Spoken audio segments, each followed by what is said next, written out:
السلام علیکم ورحمۃ اللہ وبرکاتہ۔ حضرت مولانا غلام غوث ہزاروی رحمۃ اللہ علیہ، جنہوں نے ناموس رسالت کے لیے اپنے جوان بیٹے کا جنازہ پڑھنے سے انکار کر دیا۔ آپ کا بیٹا آج شام تک کا مہمان ہے، اس کا کوئی علاج نہیں۔ ڈاکٹر کے یہ الفاظ سن کر مولانا رو پڑے، اپنے بیٹے کو گھر لے آئے۔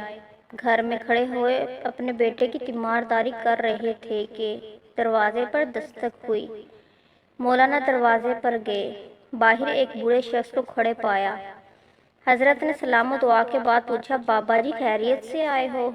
وہ کہنے لگا، خیریت سے کہاں آیا ہوں، ہمارے علاقے میں ایک قادیانی مبلغ آیا ہوا ہے، وہ لوگوں کو گمراہ کر رہا ہے، امت گمراہ ہو رہی ہے، اور آپ گھر میں کھڑے ہیں۔ مولانا نے جیسے ہی یہ بات سنی، آپ کی آنکھوں سے آنسو بہہ گئے۔ بیوی سے فرمایا، بی بی میرا بیگ کہاں ہے؟ بیوی نے بیگ اٹھا کر دیا اور آپ بیگ ہاتھ میں پکڑے گھر سے روانہ ہونے لگے۔ بیوی نے دامن پکڑ لیا اور کہنے لگی، مولانا آخری لمحات میں اپنے نوجوان بیٹے کو اس حالت میں چھوڑ کر جا رہے ہو؟ مولانا نے آسمان کی طرف نظریں اٹھائیں اور رو کر روانہ ہونے لگے تو جاں بلب بیٹے نے کہا، ابا جان میں آج کا مہمان ہوں، چند لمحے تو انتظار کر لیجئے، میری روح نکل رہی ہے، مجھے اس حال میں چھوڑ کر جا رہے ہو۔ مولانا نے اپنے نوجوان بیٹے کو بوسہ دیا اور رونے لگے اور فرمایا، اے بیٹے، بات یہ ہے کہ میں محمد صلی اللہ علیہ وآلہ وسلم کے دین کی خاطر جا رہا ہوں۔ کل قیامت کے دن حوض کوثر پر ہماری تمہاری ملاقات ہو جائے گی۔ یہ فرمایا اور گھر سے روانہ ہو گئے۔ اڈے پر پہنچے، ابھی بس میں بیٹھے ہی تھے کہ چند لوگ دوڑے آئے اور کہنے لگے، مولانا آپ کا بیٹا فوت ہو چکا ہے، اس کا جنازہ پڑھاتے جائیے۔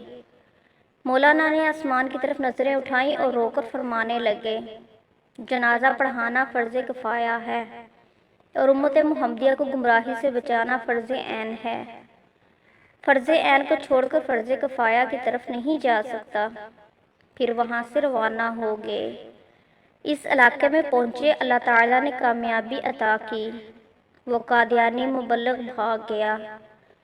مولانا 3 دن کے بعد گھر واپس پہنچے۔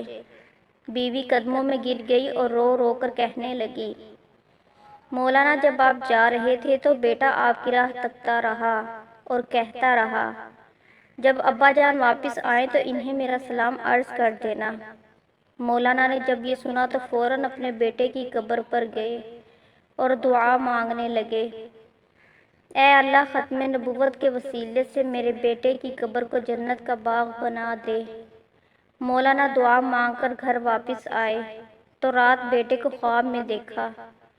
بیٹے نے اپنے ابا سے ملاقات کی اور کہا کہ رب محمد صلی اللہ علیہ وسلم کی قسم، ختم نبوت کے وسیلے سے اللہ تعالیٰ نے میری قبر کو جنت کا باغ بنا دیا ہے۔ ختم نبوت کے اس مجاہد کو دنیا حضرت مولانا غلام غوث ہزاروی رحمۃ اللہ علیہ کے نام سے جانتی ہے۔